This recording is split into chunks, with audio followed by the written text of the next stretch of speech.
How can we expand our grace and let grace grow with our capacity? One of the things that I've talked about over and over is giving grace. Well, what does grace actually mean?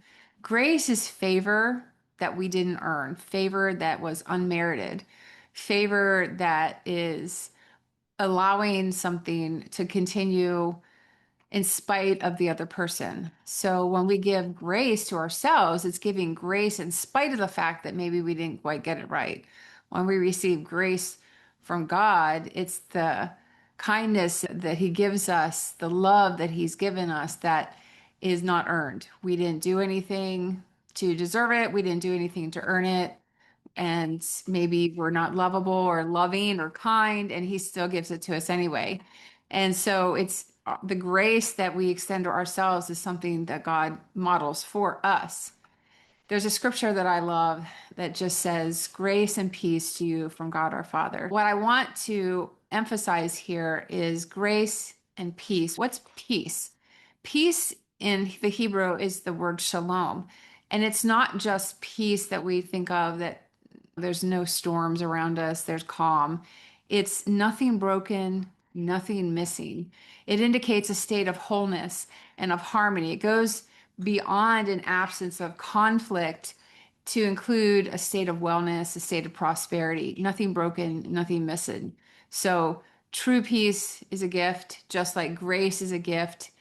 Grace is something that we can extend to ourselves.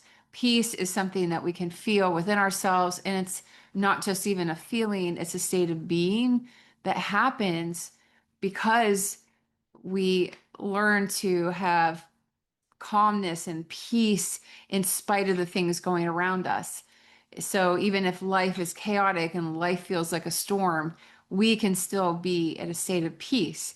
And it's just achieved by just reconciling ourselves to everything's a gift and everything has value. Everything that we go through, there's some lesson to be learned. There's some way that it can grow us.